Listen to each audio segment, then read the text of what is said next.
Magandang hapon po mga ka-DCAF, magandang hapon mga ka-Diocese of Novaliches. Nandito po ulit tayo ngayon upang ipagtanggol ang ating pananampalataya sa programang DCAF, Defend the Catholic Faith. At ipagpaumanhin niyo po ang aming pagliban nitong nagdaang linggo sapagkat nagkaroon tayo ng inclement weather condition.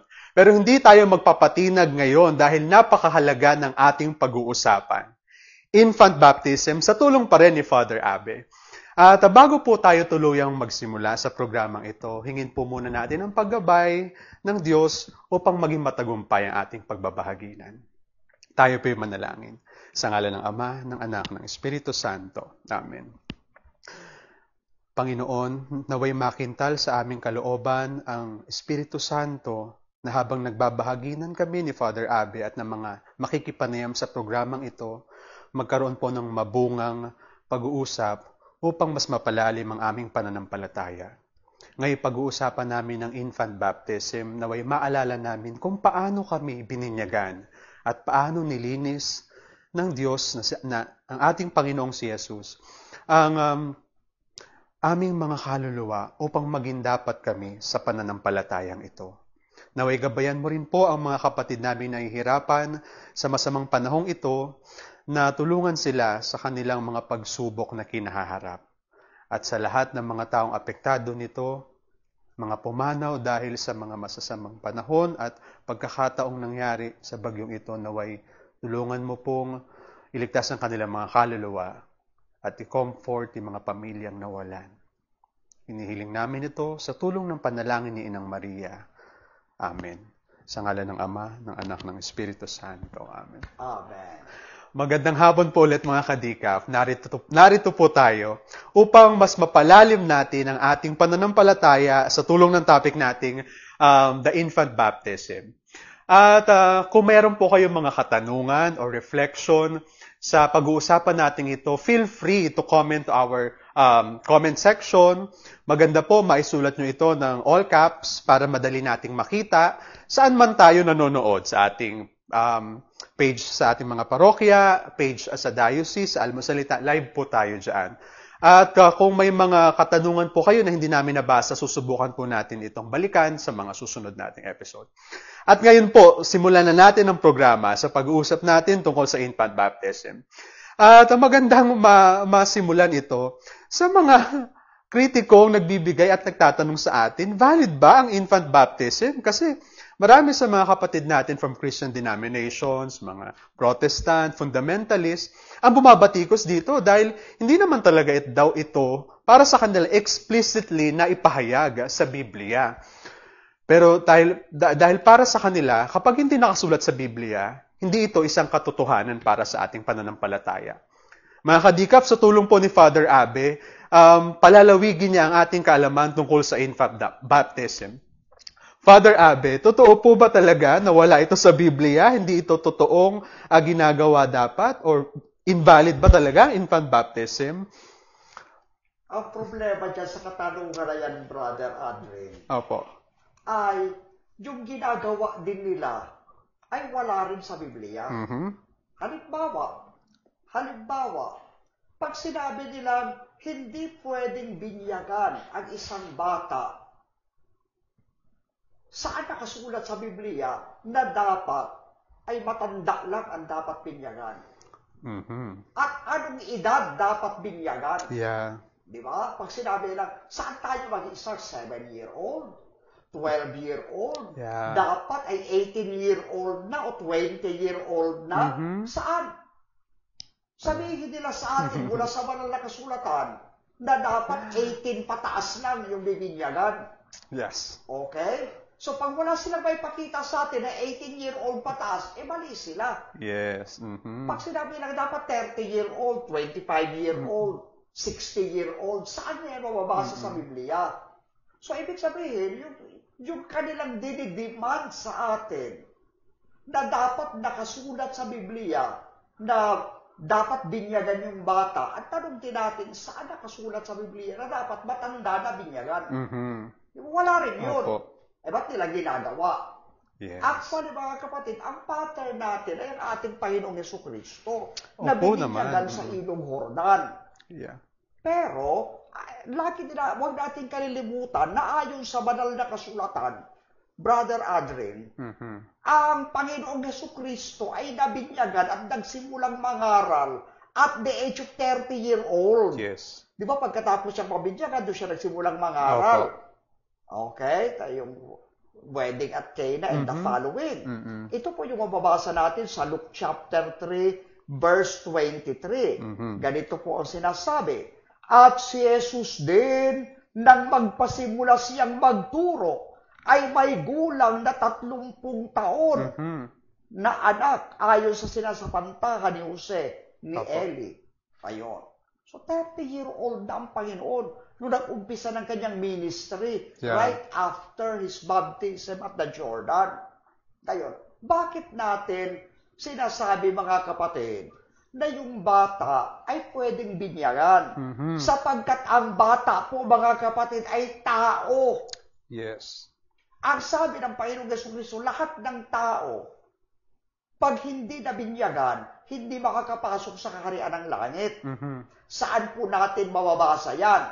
Dito po mga kapatid, sa John chapter 5, chapter 3 verse 5. Sumagot si Jesus, katotohanang sinasabi ko sa inyo, maliban na ang tao'y ipanganak sa tubig at ng Espiritu, ay hindi siya makakapasok sa kaharian ng Diyos.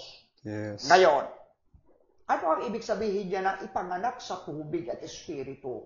That is being born through the sacrament of baptism. Sapagkat nung binigyan ng ating Panginoon Jesucristo sa tubig, bumaba yung Espiritu Santo. Kaya we believe that every time we are baptized by water of baptism, the Holy Spirit is also coming down on us, kung saan tayo nililinis sa kasalanan ng mana, at higit sa lahat, tayo ay ginagawang mga anak ng Diyos. We are becoming a new creation in Christ. At isa pang patunay na tao talaga yung isang bata, ay pasahin natin itong John chapter 16, verse 21. Ganito po yung ating mababasa mga kapatid, na nagpapatunay na tao ang isang bata. Ganito po yung sinasabi. Ang babae, pagka nanganak ay nalulumbay, sapagkat dumating ang kanyang oras. Ngunit pagkapanganak niya sa sanggol, ay hindi na niya naaalala ang hirap dahil sa kagalakan sa pagkapanganak sa isang tao sa sanlibutan. Ay, kaya, tao yan eh. Dahil tao siya, kinakailangan makapasok siya sa kaharian ng Diyos. Tagapagbana siya ng kaharian ng Diyos. Dahil diyan, karapat-dapat siya at nararapat lang na tanggapin niya ang kaligtasan ni Kristo through the sacrament of baptism. Dahil without being born in water and spirit, which is baptism, he cannot enter into the kingdom of God. Yes po. At isa pang napakahalagang bagay na dapat nating maunawaan mga kapatid, ay yung ating mga anak ay tagapagmana ng lahat ng kayamanang taglay ng kanyang mga magulang. Yes. Halimbawa, ano ang apelyido mo? Balmes. Balmes. Ngayon, Brother Adrian. Aldrin po. Di ba, baby ka pa nung sinilang ka, di ba? Yes. Malaki ka na pa nung sinilang Hindi ka. naman. Pero kahit na baby ka nung sinilang ka, gayon din si Brother Kevin, baby yan nung sinilang. Ako din, baby ako. Yes. Kahit mukha pa akong baby ngayon. Ayan. Pero, kahit sanggol pa tayo, nilagay kagad ng ating mga magulang sa birth certificate natin, Balmes sa iyo, Arganyosa sa akin. Di ba? Bakit? Hindi sinabi, oy baby, gusto mo bang maging Balmes? Hihintayin namin na ikaw ay maging 18-year-old na. Hihintayin namin na 25-year-old ka na bago namin ilagay dyan na Balmes ka. Hindi. Kahit na hindi pa nagsasalita ang sanggol, the parents will put their Balmes, Arganyosa, di ba? Peloni, di ba? Gaa, mga ganyan, di ba? Labyaw. Ilalagay na kagad yan. Bakit? Kasi ang bata ay tagapagmana ng pangalan ng dugo at laman ng kanyang mga magulang Yeah. at ng kanyang lahat ng kanilang ari-arian, kanya yun by Opo. birthright. Yes. Kaya Opo. dahil dyan, tagapagmana rin siya ng pananampalataya ng kanyang pamilya. Mhm. Kaya dahil dyan, mga kapatid, may mababasa tayo sa banal na kasulatan na yung binibinyagan ay hindi lang matatanda na, kasama yung buong household, yung buong pamilya, kasama dyan yung mga sanggol. Mamaya ko na mabanggitin Opo. yan. Yan naman talaga, Father. Alam mo, Father, para talagang tuluyan nating makita kung paano nagsimula ito biblically. Kasi 'di ba, na-realize natin yung water baptism through water nung si John the Baptist ay nagbibinyag through water. Oo. At ito po ay talagang, ang simbolismo natin dito is para maging part tayo ng isang community of faithful at malinis ang ating kasalanan. Yes. Paano ba nagagawa ang baptism nung hindi pa nag-i-exist si John the Baptist as nagbabaptismo through water? Paano po ba ang form ng baptism nung hindi pa nare-realize yung baptism through water? Well, unang-una Ano sa yung lahat, unang kagawian? Unang-una sa lahat, brother, maraming pamamaraan yung bautismo. Opo. Halimbawa, isa sa pinakayag ni Propeta Ezekiel, Mhm. doon pa lang sa lumang tipan, Yes. sa pamamagitan ng pagwiwisik ng holy water. Mhm. Yan ay mababasa natin dito sa Ezekiel chapter 36. At ako'y magwiwisik ng malinis na tubig sa inyo. Yeah. At kayo'y magiging malinis sa buong ninyong karumihan. At sa lahat ninyong mga Diyos-Diyosan, lilinisin ko kayo. Bibigyan ko rin naman kayo ng bagong puso. At lalagyan ko na ang loob ninyo ng bagong diwa. At aking aalisin ang batong puso sa inyong katawan. Okay. At aking bibigyan kayo ng pusong laman. Ilalagay ko ang aking espiritu sa loob ninyo. This is very Catholic. Infusion of the Holy Spirit within the person. Hindi yan by declaration lang, by name only. Kundi talaga infusion of the Holy Spirit. Okay? At palalakarin ko kayo ng ayon sa aking mga panatuntunan at inyong iingatan ang aking mga kahatulan at isasagawa. Okay, so kaya sa lumang tipan pa lang, may premonition na. Kaya na tayo mga Katolik nagwiwisik ng holy water, which is a reminder of our baptism. Yes, Ito naman foreshadowing our baptism. Yes. Oo.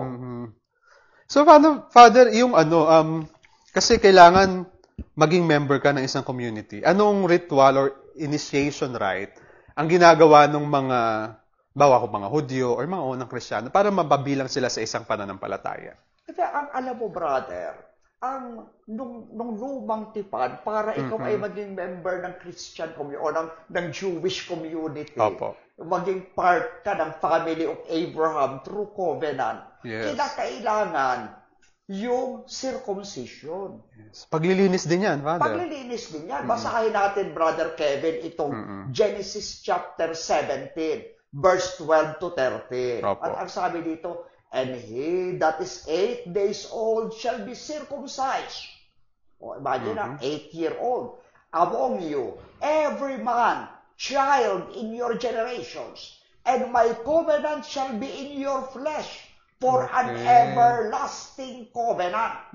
Ngayon, napakalinaw niyan, brother Aldrin, opo.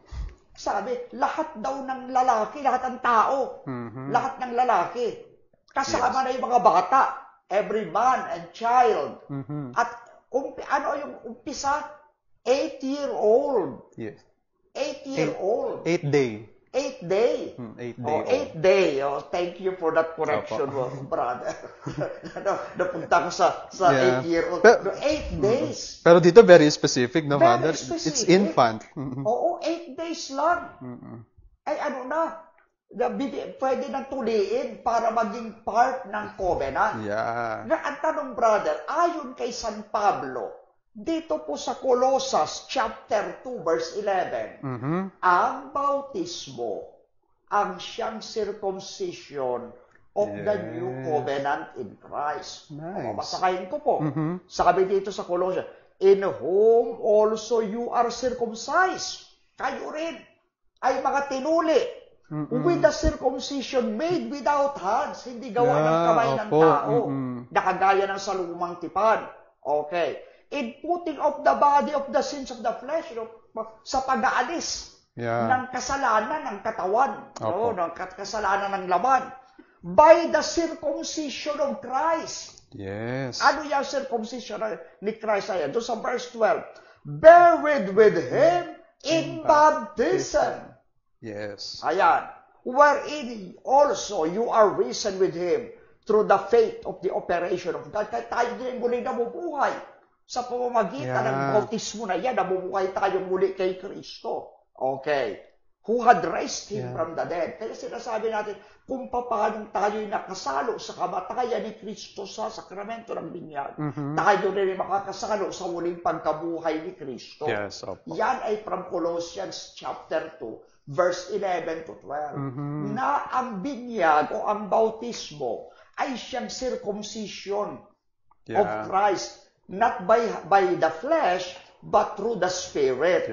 Kaya dahil dito, kung ang lumang tipan, binibigay na ang circumcision of the flesh, 8 days, palang ng bata, kahit naman ang Panginoong Jesucristo ayon sa Luke chapter 2, di ba?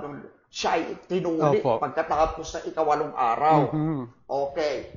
O kaya, pwede rin ibigay sa sanggol. No? Pagkasilang. 8 days old. Okay, yung sakramento ng binyag. Kasi nga naman, Father, di ba, parang nagkaroon sila ng issue dito kung para maging member ka, di ba, panahon ni Paul, yung mga hentil, para maging miyembro ng Hudyo, kailangan daw ba na magpatuli? So, syempre, hindi naman na kailangan magpatuli. So, very, very explicit sa sinasabi sa Colossians na talagang hindi naman kailangan na tuliin. Ang mahalaga, yung baptism through water. Kaya itong buried with Him in baptism, parang ito yung nilulubog ka sa tubig. Yes. So yun yung symbolism mo ng pag-buried. Dying in Christ.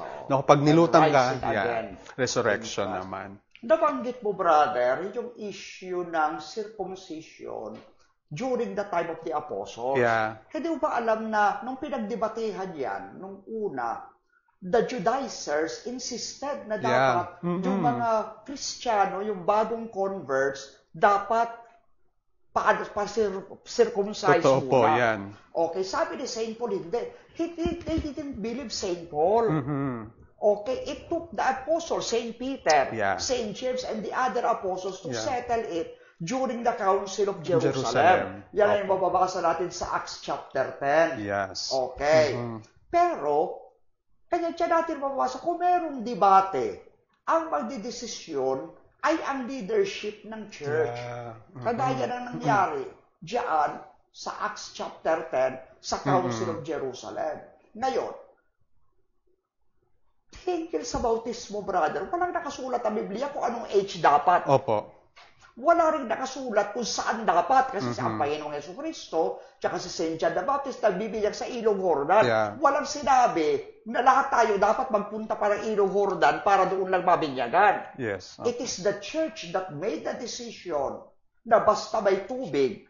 At ang formula, in the name of the Father and of the Son and of the Holy Spirit, binibigyan kita sa ngalan ng Ama at ng Anak at ng Espiritu Santo, ayon sa binigay ng Panginoon sa Matthew chapter 28, verse 19. Inutos siya ng Panginoong Jesus. Valid yan. Correct formula, and then water form. Okay? So kaya napakahalaga niyan para sa ating pananampalataya. At ang simbahan ang magsasabi kung anong edad pwedeng binyagan. Sabi nga sa Matthew chapter 16, verse 19, ibinibigay ko sa iyo yung susi ng kaharian ng langit. Ano man ang talian mo sa lupa, tatalian sa langit. Ano man ang kalagan mo sa lupa, kakalagan sa langit. Kaya wala silang karapatan na magdunong-dunungan sa wisdom and prerogative of the church. Yes, Father. Pero dahil kasi hindi naman sa Old Testament, minsan hindi naman talaga explicitly ginagamit yung word na baptism po. Kaya siguro nami-mislead din tayo na hindi dapat yung sa mga bata ibibinyagan sila sa sanggol pa lang. Pwede po ba nating makonsider yung word na consecration, consecrated to God, yung baptism, equivalent po ba sila ng meaning? Oh yes. Actually, yung term na ginagamit sa lumang tipan, mga kapatid, Brother Aldrin, ay bata pa lang, iniaalay na sa Diyos. Yun yung term natin ng consecration. The person is being consecrated to God. The temple is consecrated to God. Yes, okay. Okay. So saan natin mababasa yan? Diba? 1 Samuel chapter 1 verse 11. Yes. Ganito po yung sabi. And she vowed a vow. Siya ay namanata ng isang panata and said, O Lord of hosts, Yes. if thou wilt indeed look on the affliction of this handmaid, no, kapag tinignan mo yung pagdurusa ng iyong amang lingkod, and remember me, and not forget thine handmaid, but will give unto thine handmaid a man-child, na pagkakalooban mo ako ng anak na lalaki, then I will give him unto the Lord all the days of his life. Yeah. Yan nga, hindi pa isinisilang yan. Di ba? Totoo po. Pero kinukonsecrate na ng nanay sa Diyos. Hindi sinabi ng nanay na si Hana na, Panginoon, pag nagkaroon ako ng anak, hihintayin ko na siya po ay magbinata. Tapos tatanungin ko siya, anak, maniniwala ka ba sa Diyos? Gusto bang si Satanas ang sambahin mo? Hindi. Hindi naman, no? Di ba? Kayo sinasabi na hintayin ninyong lumaki yan. Opo, para yan. siya yung magdesisyon sa kanyang sarili. Mali yun. Opo. Mali yun. Di ba? Karapatan ng magulang na yung anak niya, ialay niya sa Diyos, bata pa lang, sapagkat yan ay regalo ng Diyos sa kanya. Totoo po. So talagang itong baptism, pwede nating may consider na consecrated to God, no? Yes. Kaya po, yung practice ng mga Hudyo noon na pag-aalay ng sanggol sa templo ay isa na mismong simbolismo ng baptismo. Yes. So yan po. At isinagawa talaga yan ni Hana later on, Opo. no? Nagbalik siya sa templo. 1 Samuel chapter 1, 27 to 28. Ayan. Ayan po. For this child I prayed that the Lord had given me my petition, which I ask of Him. Itong batang ito ay hiniling ko sa Panginoon at pinagkaloob sa akin ang Panginoon ang hinihiling ko sa Kanya. Therefore, also, I have lent him to the Lord. Pinagkaloob ko, inialay ko siya sa Panginoon. As long as he lives, he shall be lent to the Lord. And he worshiped the Lord there. Yeah. So habang ang batang ito ay nabubuhay, sabi niya doon kay Eli sa matandang pari, na nag-prophesy na magkakaanak siya, iaalay ko ito, iko-consecrate ko ito sa Panginoon. Di ba? Ganyan din ang ginawa. Di ba? Nila Santa Elizabeth at ang mahal na Birhen. Kaya, diyan natin makikita, bata pa lang iniaalay na sa Panginoon. At ang best na pag-aalay natin ngayong bagong tipan ay through sacrament of baptism. Yes, sa panahon po natin ngayon. Pero bakit, Father, dumadating talaga tayo sa pag-aalay ng sanggol? Bakit nagkaroon ng ganitong mindset yung mga Hudyo o tayo mga mismong mga Katoliko? Kailangan ba talaga na ialay yung bata or ibautismahan yung mga bata? Ano po ba yung dapat ayusin, linisin, tanggalin sa mga sanggol? Kaya inaalay natin. Kaya umabot yan sa ganyan. Kasi nga, malinaw sa mga Hudyo na yung kasalanan ni Adan, yung kasalanan ng ating first parent, ay hindi lang affected si Eva at si Adan, kundi ang lahat ng tao, ang buong sanlilikha, even the entire creation. Okay, kaya dahil dito, kinakailangan ng Mesiyas na magliligtas. At kailangan matanggal yung original sin na yan sa tao. Upang sa ganun, maligtas tayo mula sa kapahamakan ng kamatayang walang hanggan. Basahin po natin itong Job chapter 14, verse 1 to 4. Ganito po ang ating mababasa. We are all born weak and helpless. Imagine, Yung tao ng una, nilikha ayon sa wangis at larawan ng Diyos. Di ba? Yeah. Genesis chapter 1, verse 26 to 27. Suddenly, mula dun sa position of spiritual strength, no, and grace from God, we are now born weak and helpless. All live the same sure troubled life. Punong-puno tayo ng mga problema at suliranin. We grow and wither, nabubuhay tayo at namamatay, tulad ng bulaklak na natutuyo. We disappear like shadows. Tayo ay lumilipas tulad ng anino. Okay. Ngayon, bakit? Kasi yung explanation, pinaliwanag ni Haring David. Diyan nga po sa Psalm 51 verse 5. Behold, I was shapen in iniquity. No, ako ay hinubog sa kasalanan. And in sin did my mother conceive me. At ako ay ipinaglihi ng aking ina sa kasalanan. Yan ang tinatawag nating original sin. Opo. Kahit na si Haring David, sa sinapupunan pa lang ng ina, may kasalanan na naapektuhan na siya ng kasalanan ng kanyang ina at yung kanyang ina ng kasalanan ni Eva at ni Adan. Okay. Sabi ni St. Paul sa Romans 5:12, no? Sa pamamagitan daw ni Adan, pumasok ang kasalanan sa buong sanlibutan. Romans 5:12. Yeah. Wherefore, as by one man sin entered into the world, and death by sin. Dahil sa kasalanan ng isang tao, which is Adan, pumasok sa daigdig ang kasalanan. At sa pamamagitan ng kasalanan, dumating din ang kamatayan. And so death passed upon all men. No, 'di ba? Yung kamatayan ay dumating sa lahat ng tao. For that all have sinned. Ito yung tinatawag nating original sin. Iba naman yung actual sin. Opo. Kasi yung bata, hindi pa naman nagnanakaw yung bata, hindi pa naman pumapatay yung bata. Di ba? Yung sanggol. Di ba? Uha lang na uha yun. Okay, pero ang taglay-taglay niya, original sin. Hindi actual sin pa. Pero pag lumaki siya, gumawa ng kasalanan, nagmura siya, pumatay siya o nagnakaw siya, actual sin niya na yun. Yes, opo. Kaya naman talaga gano'n rin yung malasakit at pagmamahal ng magulang. Naiala yung mga anak nila sa Diyos at tayo sa panahon natin, binyagan para malinis sa kasalanan. Correct. Kaya napakahalaga po ng role ng magulang kasi sila yung tatay yung representative ng kanilang anak. Correct. Para i-offer sila sa Diyos. Pero maganda din pong mapag-usapan, Father. Kaya kinikriticize yung ating infant baptism kasi napakahalaga daw po dito ng consent. Or consciousness ng mga bata para tanggapin or malinaw sa kanila yung tatanggapin nila. Wala naman daw ganun yung mga bata. Alam mo, brother, nakakatawa yan. Yung sinasabi na, yung mga bata, wala pang alam yan. Yeah.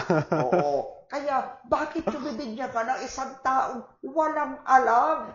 Yes. At unang-una po sa lahat, ganito, brother. Yung bata, ba may alam tungkol sa gatas? Di ba? Walang alam yan tungkol sa gatas. Sino ang mag-decide kung anong gatas ang ibibigay sa bata? Ang nanay at tatay. Ang parents. Di ba? Yes po. Ang bata ba may alam yan tungkol sa birth certificate? Walang alam yan.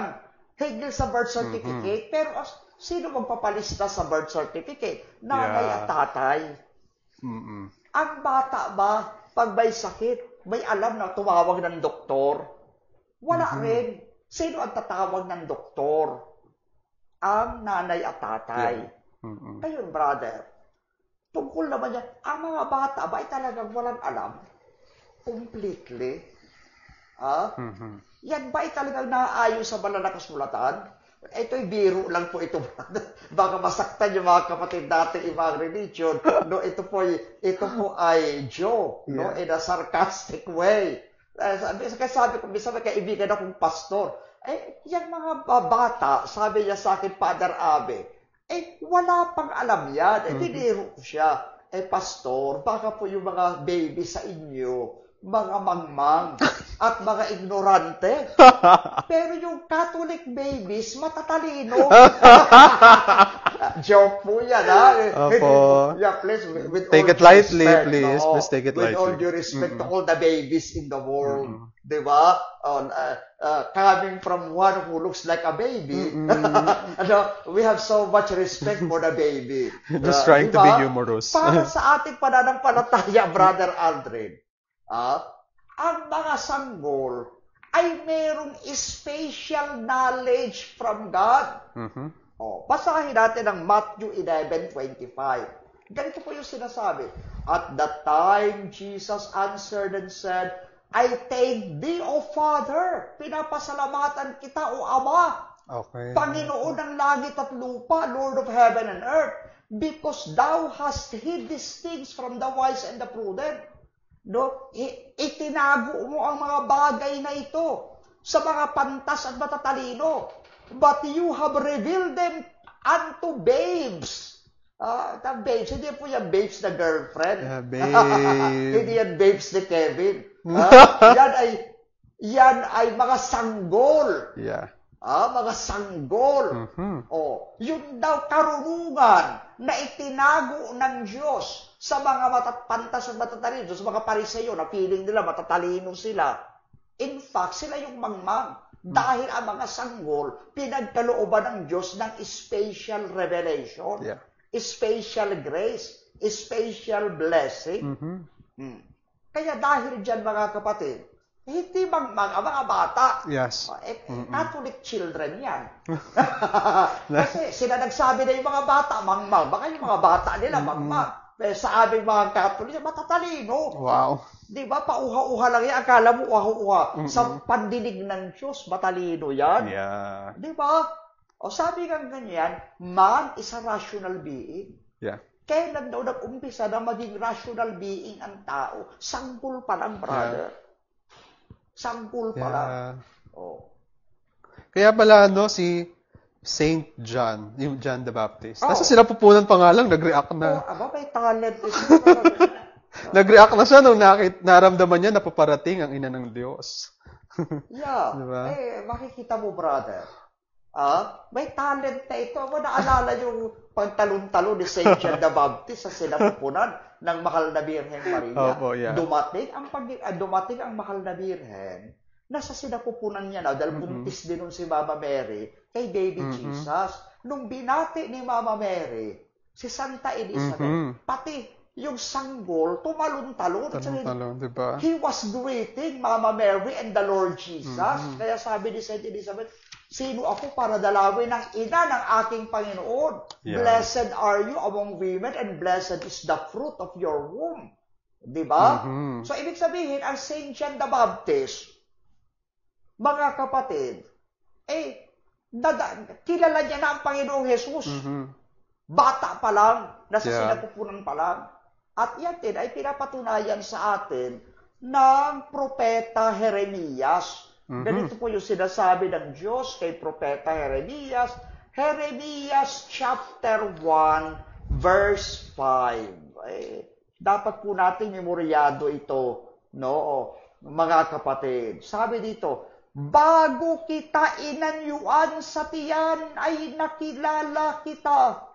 At bago ka lumabas sa bahay bata, ay pinapaging banal kita. Inihalal kitang propeta sa mga bansa. Pero daw naging propeta, pinili ng Diyos para maging propeta, si propeta Jeremias, sa tiyan pa lang ng kanyang ina. Kaya si Saint John the Baptist, sa tiyan pa lang ng nanay niya, propeta na yun. Diba? Ang Panginoon Jesucristo, sa tiyan pa lang ng nanay niya, Mesiyas na yun. Kahit baby pa yun, kaya may Santo Niño, kasi yung baby, hari na yun. Yeah. The newborn king. Ganon. So, kaya dyan po natin makikita mga kapatid, tama ka, brother, may tama ka dyan. Okay? Kaya talaga marami pong revelation, maraming kasulatan sa Biblia na iba talaga yung pagmamahal ni Jesus sa bata. Kasi sa kanila, sila yung unang talaga nakatutukoy ng kagandahang loob ng Diyos po. At marami sa mga sinusulat sa Biblia tungkol sa pagmamahal ni Jesus sa bata. Yes, ay yung talata po binabanggit ni Brother Adrian, yan po ay Luke chapter 1, verse 41 to 44. Doon sa mga mahilig kuha ng talata. Ayan. Ang galing ni Brother Aldrin. Talagang, ako'y humahanga. Talagang, Ay, minsan parang gusto ko nang mag-retire muna dito sa program. Nako. Siya naman yung aking host, siya naman yung aking tatanungin. Kakarampot lamang po akin na lang. I just did my assignment, Father.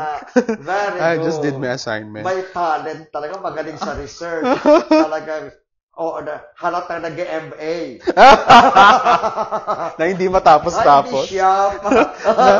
na hindi matapos-tapos, ano po, at ayun po, yung pagdasal po natin na itong semester, ma-defend na natin. Pero ayun po, Father, talaga napatunayan natin sa araw na ito na hindi lang for adult baptism, pero infant baptism din. So maraming kritiko from Christian denominations or mga Protestant and fundamentalist na mainit ang pagtingin nila sa ating infant baptism talaga. Yeah, yung isa nga pa sa ating gusto i-point out. Napaka-clear niyan sa mga Hudyo at pati sa mga apostles na yung bata, hindi totoo na walang alam. Yan ay para ba silang mga ateista na hindi na napakababaw ng pag-understanding ng human dignity and honor. Kaya nga image and likeness of God kasi ang God is intelligent. We have intelligence. God is love. We have love in our heart. God is good. There is goodness in each person. Mula yung pagkabata, taglay-taglay natin yung mga virtues na yan. No? Wisdom, knowledge, no? Coming from on high.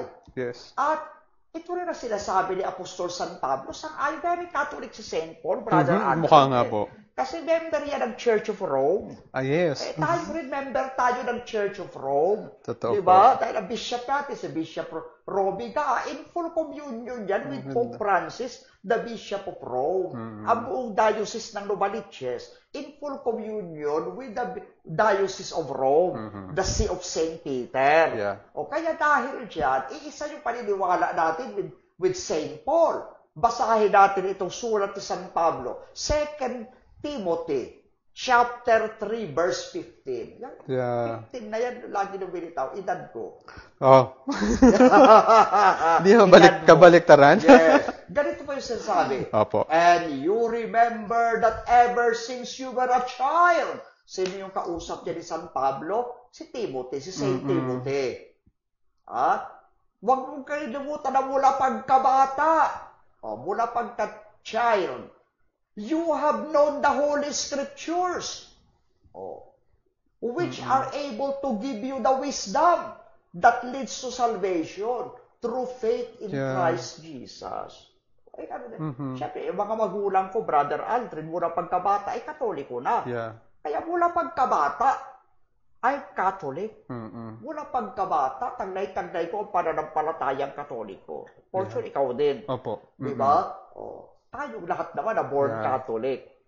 Liban na lang yung ating mga magulang, non-practicing Catholic. But thanks be to God, ang ating mga magulang ay practicing Catholic. Yes. Kaya dahil dyan, mula pagkabata, taglay-taglay natin yan. Kasi hindi lang naman gatas ang ating tinatanggap sa ating pamilya. Kasama na dyan yung values, virtues, faith, and even the goodness and the love. Diba? Na ating mga magulang. The fact na nakikita natin ating mga magulang nagdadasal, sinasama tayo sa pagsisimba, naririnig natin na binabasa ang salita ng Diyos. We know it from childhood. So, hindi totoong walang pananampalataya ang mga bata. Kasi hindi daw nila nauunawaan ito. Ay, meron. So, totoo. Hindi totoo yun. Totoo pong meron silang may pananampalataya ang mga bata. Kagaya niya yung sinasabi na wala daw alam yung mga bata. May alam. Ayan na, binigay natin sa inyo. May alam. Hindi mga Catholic babies. Yes. At ang mga Catholic babies din, brother, dahil nga sila ay may alam, hindi totoo na wala silang pananampalataya. Yes. May faith sila. In fact, sa tindi ng faith nila, sila ay nakapagbibigay sa Diyos ng perfect praise. Yes. Ibig sabihin pala, hindi yung mga pasayaw-sayaw dyan na alive si Superman. Yung nagbibigay ng perfect praise. Hindi po pasayaw-sayaw ka dyan, electric guitar ka dyan, pakaway-kaway ka dyan ng kamay mo. You give the perfect praise. The one who gives the perfect praise ay ang mga sanggol. Okay, basahin natin, brother. Opo. Dito po sa Matthew chapter 21 verse 16. Ganito po yung ating mababasa. Ayan. Sabi dito, and said unto him, hearest thou what they say? Narinig mo ba? Sabi ng Panginoong Yesus, ang kanilang mga sinasabi. And Jesus said unto them, yea, have you never read, out of the mouth of the babes. Ayan na naman yung mga babes na yan. Ito matindi yung mga babes. Out of the mouth of the babes, mula daw sa bibig ng mga sanggol, ng mga pasusuhin. Out of the mouth of the babes and sucklings. Pasusuhin yung sucklings.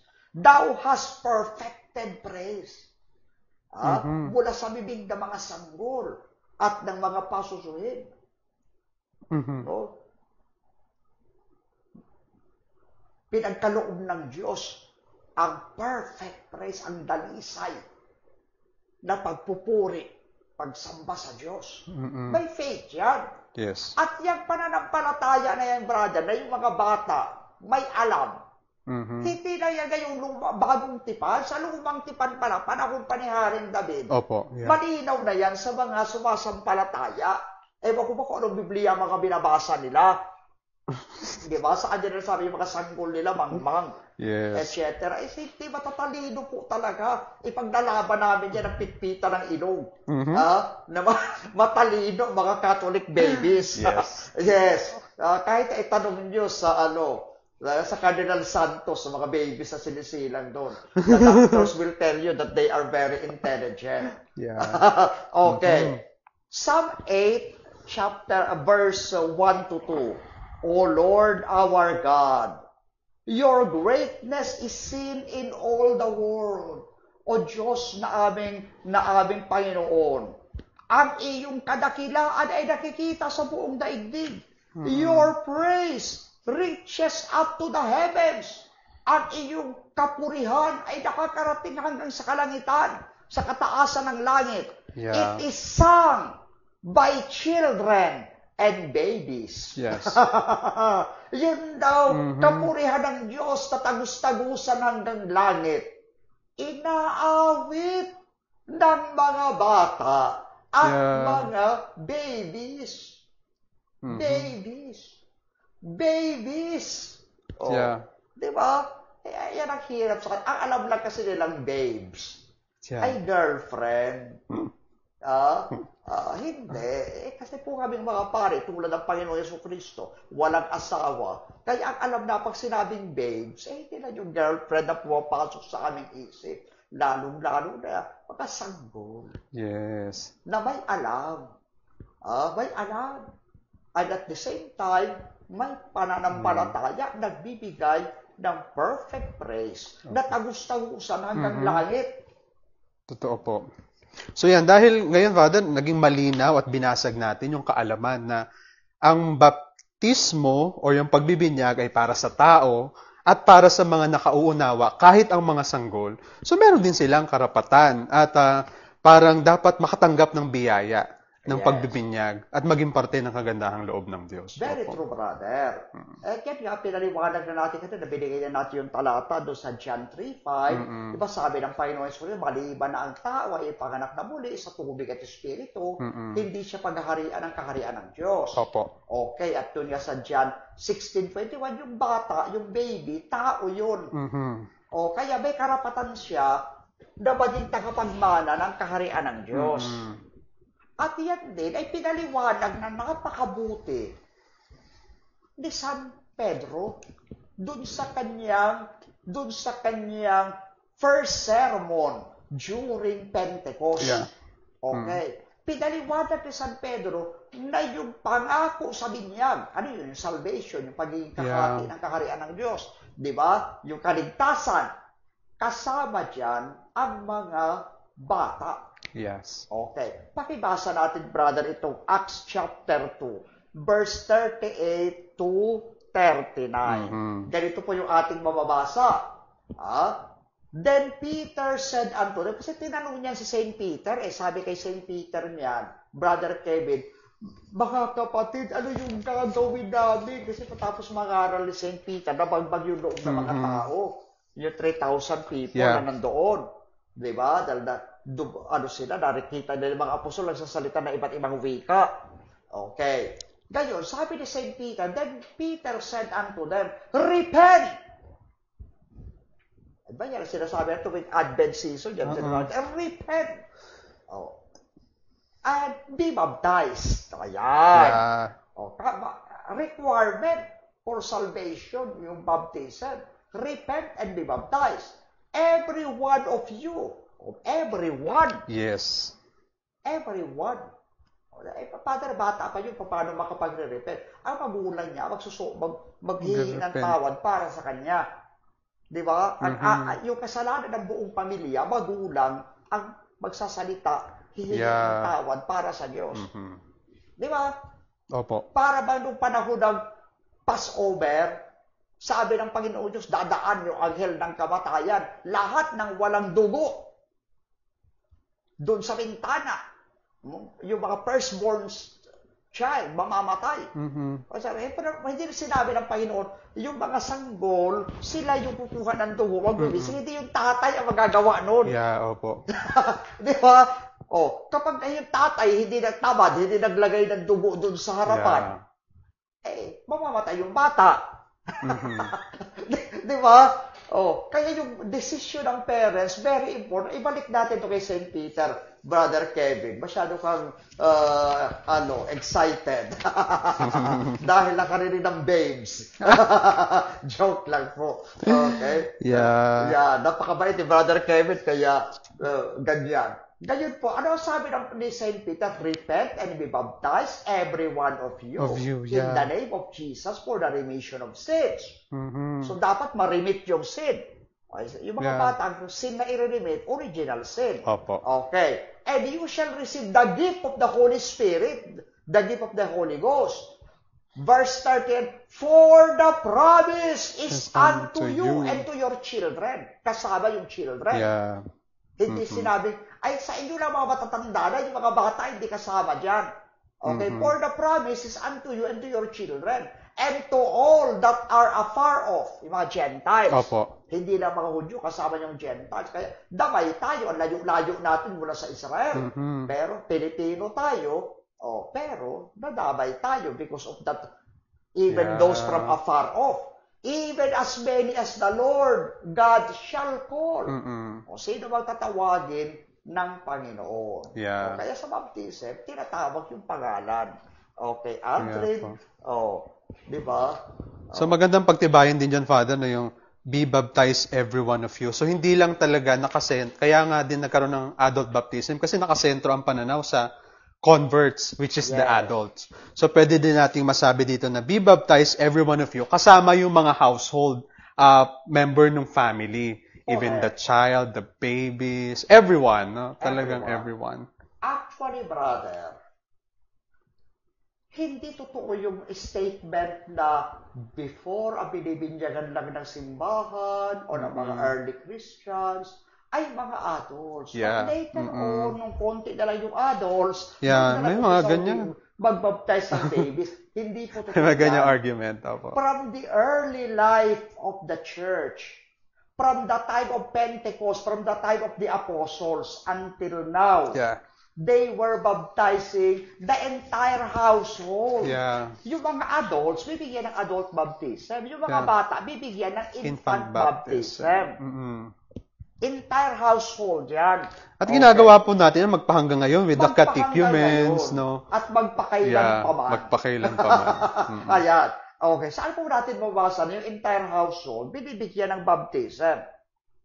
Ito po yung sinasabi sa Acts 16. Opo. Verse 14 to 15.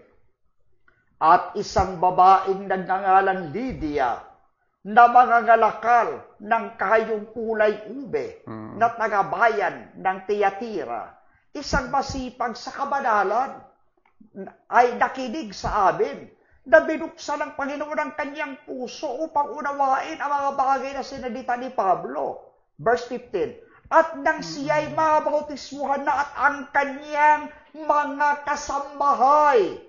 Kasi hindi po kasambahay na katulong. Ang English po dito, and when she was baptized and her household. Opo. Doon mo nakuha yung term mo na household, brother. Bakit pa ang galing-galing mo? Yung mga terminology mo, very biblical. That wasn't me. That was the Holy Spirit. The Holy Spirit. Napakagaling na ng Holy Spirit talaga. Yes, opo. Opo. Yan. And her household. Okay, she besought us saying, if ye have judged me to be faithful to the Lord, come into my house and abide there. And she constrained us. Okay. So, hindi lang si Lydia, businesswoman Lydia, ang binautismuhan yung kanyang buong household, yung kanyang buong sambayan, pamilya. Household po, pamilya. Yeah, opo. Oo, ayun. Marami pang mga talata sa Biblia, no, na household yung ano. Opo, kaya talaga po ang pagbibinyag ay para sa lahat, hindi sa matanda, hindi lang sa bata, hindi lang dapat ini-exclusive natin itong grasyang ito dahil ang biyaya ng binyag ay para sa lahat. Lalaki, babae, bata, matanda. Kaya yung mga ganyang mindset talagang very very Protestant and yes, very Protestant and very shallow. Shallow. Na sila lang maliligtas, no? Dapat gantong edad lang yung makakatanggap ng grasya. Dapat lahat makatatanggap. Ganun kabuti ang pagmamahal ng ating Panginoong Jesus. Na nagmamanifest sa ating pananampalatayang Kristiyano-Katoliko, Romano-Katoliko. Ang kaligtasan ay para sa lahat. Tama tayo dito, Father. Yes, no? Tama yun, brother. Kasi nga, napaka-shallow, napakakitid ng pag-iisip. Nasabi, dapat yung mga mature of age lang yung bibigyagan. Ibig sabihin, ang mga anak natin, hindi karapat-dapat tumanggap ng grasya ng binyag kung saan nagdudulot ito ng kaligtasan at buhay na walang hanggan. Yeah. Diba? So yan ay napakalaking kalapastangan. At sila lang din naman na nag-invento na sinabi na bawal yung mga sanggol. Sabi, wala daw nakasulat. Sabi niya, wala rin sinasabi na bawal. Sino nagsabing bawal? Yeah. Diba? Halimbawa, ang dami-daming born again pa nagbibinyag sila, nilulublog sa drum. Saan nila nabasa yun? Diba, pag kayo magbinyag, kumuha kayo ng drum na kulay blue, papunuin nyo ng tubig, inublog ninyo doon. Yeah. Saan Opo. yan? Yan. Pero iba naman nagpupunta ng ilog, sa swimming pool. Opo. Saan nakasulat? Ito yung kaibigan ko iglesia, kaklase ko, sabi ko ganyan, bakit kayo nagbibinyag sa swimming pool? Saan nakasulat sa Biblia na dapat magbinyag sa swimming pool? Wala siya maibigay na talata. Diba? So pag sabi ninyo, pag hindi nakasulat, bawal. Di bawal yan, ayon sa inyong mismong interpretasyon. Bakit pagdating sa inyo pwede, sa amin hindi? Yes. Diba? By what authority? Opo. Yan, ini-impose sila sa atin kasi tayo daw ay buhos-buhos lang. Sila talaga daw parang inuulit nila kung paano bininyagan si Jesus. Na inilublob sa tubig Jordan. May representation. Sa Biblia, may mga ganun silang ating Panginoong Jesucristo ay nilublob. Pasahin mo yung binasa ko ang buong Biblia, brother. I studied it from high school. Yeah. High school pa na ako, binasa ko yan from cover to cover in Tagalog. Nung seminarista ako, binasa ko yan from cover to cover in English. At ilang beses ko yan inulit-ulit basahin. Wala pong nakasulat sa Biblia na ang ating Panginoong Jesucristo ay nilubog. Nilubog sa tubig o nilublob. Kasi ang sabi lang diyan, umahon siya. So kaya po hindi po totoo 'yon, no? Hindi po talaga sinasabi ng banal na kasulatan na ang ating Panginoon ay nilublob. Okay. So wala po. Basahin din yung muli, yung buong banal na kasulatan. Ito po yung sinasabi sa Mark chapter 1 verse 10. At karakarakang pag-ahon sa tubig, ay nakita niyang biglang nabuksan ang mga langit. Umahon lang. Kaya ibig sabihin, umapak lang sa tubig ang Panginoon, tapos umalis mula sa tubig. Yeah, umahon. Kaya, hindi rin inaalis yung possibility na sumalok mula sa kamay niya si San Juan Bautista at ibinuhos sa ulo ng Panginoon. Na ginagawa po natin. Na ginagawa natin hanggang ngayon. Okay. Pagsalok. Kaya yung mga bagay na yan ay dapat nating unawain ng mabuti, mga minamahal na kapatid. Okay. Yes, although yung salitang baptism ay, ang ibig sabihin ay immersion, pero hindi lahat ng baptism ginagawa ng immersion. Opo. Halimbawa, si San Pablo, may mababasa ako sa banal na kasulatan, nung siya ay bininyagan, siya ay tumayo, hindi lumubog, brother. So, hanapin natin dito yung conversion of St. Paul. Acts chapter 9, verse 18. Okay? At pagdakay nangalaglag mula sa kanyang mga mata, ang mga kaliskis at tinanggap niya ang kanyang paningin. Umpisahan natin dito sa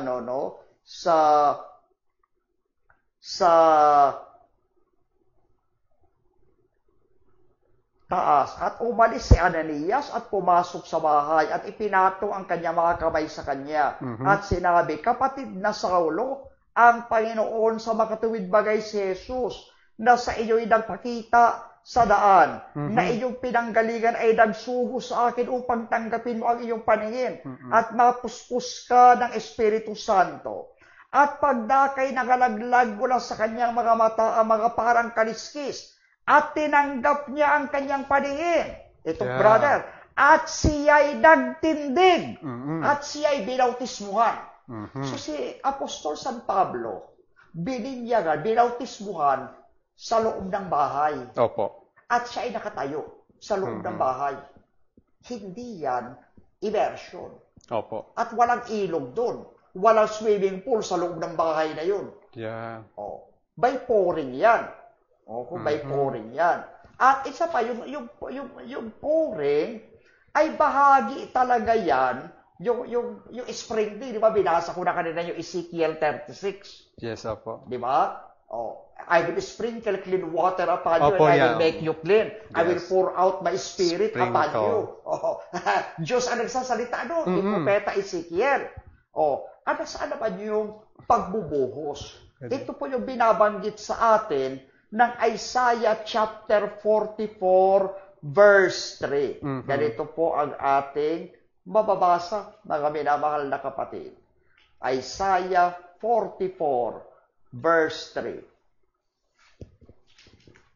Okay? At ganito, sapagkat ipagbubuhos ko ng tubig. Ipagbubuhos ko ng tubig. Siya nauhaw at ng mga bukal ng tuyong lupa, aking ibubuhos ang aking espiritu. Water and spirit yan, brother. Sa English yan, for I will pour water upon him that is thirsty, and floods upon thy ground. I will pour my spirit upon thy seed. Seed, pati sa mga anak. Okay. And my blessing upon thine offspring. Yes. Yung mga anak, bubuhusan ng tubig. Diba? Nagkaroon yan ng katuparan, mga minamahal na kapatid, dito sa Titus chapter 3, verse 5 to 6. Mapasahin ko po yung Titus chapter 3, verse 5 to 6. Ganito po yung ating mababasa. Talagang very exciting, mga minamahal na kapatid. Okay. Titus chapter 3, verse 5 to 6. Okay. Na hindi dahil sa mga gawa sa katuwiran na ginawa nating sarili, kundi ayon sa kanyang kaawaan ay kanyang iniligtas tayo sa pamamagitan ng paghuhugas ng muling kapanganakan at ng pagbabago sa Espiritu Santo. Baptism niya. Okay. Verse 6. Na kanyang ibinuhos na sagana sa atin sa pamamagitan ni Yesu Kristo na ating tagapagligtas. Opo. Okay. Yeah. So, ibinuhos sa atin yung grasya ng Espiritu Santo. Okay. Kaya dahil dyan, mga kapatid, hindi, yung immersion, pouring, and even the sprinkling, they are biblical manners Yes. of giving the grace of God. Opo. Oo. Yeah, kaya talagang masasabi natin dito na ang ating paraan ng pagbibinyag sa sanggol, sa pagbubuhos ay very very Catholic, very Roman Catholic. No, kaya nakatutuwa na Father na naipaliwanag sa atin ngayong hapon na ang pagbibinyag ng sanggol ay nasa Biblia. Parte ng ating pananampalataya at pinagtibay ito sa pamamagitan ng ating banal na kasulatan. Nasa Biblia po na nakasaad na bata pa lang, sanggol pa lamang, tumatanggap na ng grasya at kaligtasan ng Diyos through baptism. Kaya po sana matanggal na itong ating paniniwala na ang pagbibinyag ay para sa mga adult lamang. Pinatunayan sa atin ngayon sa tulong po ni Father Abe at ng ating banal na kasulatan na una, ang pagbibinyag sa mga sanggol ay nasa Biblia. Pangalawa, ito po ay para sa buhay, sa tao, at sa may kaalaman na nakikita din sa mga sanggol. Na sa tulong ng mga magulang, sila yung humahalili o nagre-represent sa pananampalatayang Kristiyano.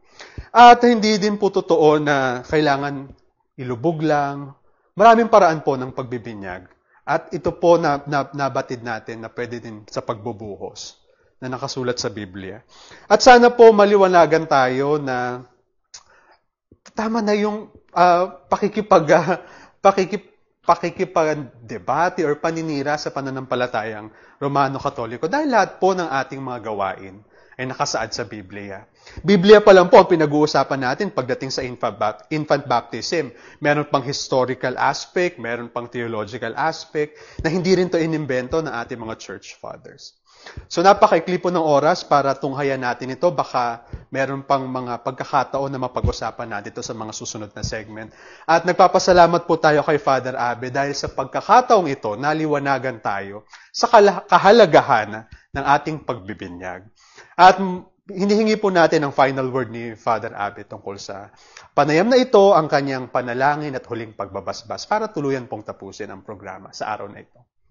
Okay, so bago po tayo magtapos, nais ko pong pasalamatan ang ating minamahal na Father Luciano sa kanyang patuloy na suporta at pananalangin sa atin. At syempre, we express our love and affection for Father Luciano, and we call on our viewers to join us praying for him, for his good health, and fast recovery. Yes, So upang sa pamamagitan ng awa at pagpapala ng ating Panginoon, muling lumakas ang ating Father Luciano at muling makabalik sa ating programa. At talaga namang siya ang nag-umpisa at official host ng programa na ito. And of course, ay maraming salamat kay Brother Adrian na isang batang seminarista natin na very bright, very intelligent, and very promising. Sabi nga, Father, that wasn't me. That was the Holy Spirit. Yes. Sa tulong at Everything gabay. is grace. Kahit naman sa akin di ba? Pag nagbabato kayo ng mga tanong na on the spot, saan naman ako kumukuha ng mga sagot yan? Galing din yan sa Espiritu Santo. I don't know kung paano ko nasasagot yan. Hindi ko naman memoryado ang lahat ng iyan. But the blessing of the Lord comes. Di ba? Sabi nga, when the Lord gives you a mission, He also gives the grace for you to fulfill that mission. Yeah, thank you po. Sabi kaya, maraming mas magagaling sa atin at mas matalino. Totoo naman. Tayo yung nandito. Pero pag nag-alay ka sa Panginoon, katulad nila Baba Merit, nila St. Joseph, the little that you have will be magnified by the grace of God. At nararamdaman mo yan sa programa ito. Opo, Father. Si Brother Kevin din, nararamdaman yan Okay. Just like Mama Merit, all you have to do is to say yes. Yes, just yes. Okay. Si Lord na yung bahala sa iyo. Yes, manalangin po tayo sa ngalan ng Ama at ng Anak at ng Espiritu Santo. Amen.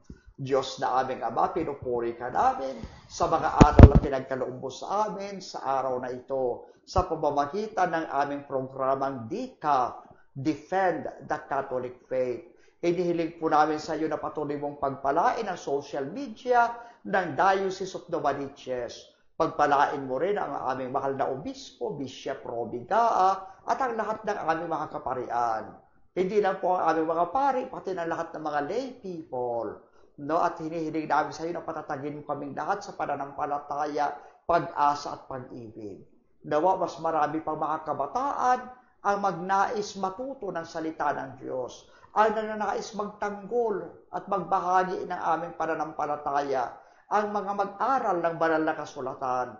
At higit sa lahat, Panginoon naming Diyos, hinihiling namin sa iyo, pagkalooban po kami ng increase of priestly and religious vocations in our diocese. Sa hipuin niyo po yung mga puso ng aming mga kabataan, lalo na mga kabataang lalaki upang sila'y magpari, no, upang maging mga pastol ng kawan bilang mga pari ni Kristo. Itinataas din po namin sa iyo ang aming minamahal na Father Luciano, na naway pagalingin mo siya sa kanyang karamdaman upang siya ay makabalik sa aming piling, makasama namin muli sa pangangaral ng salita ng Diyos at sa pagpapaliwanag at pagtuturo ng pananampalataya, no, sapagkat isa siyang magiting na sundalo ni Kristo.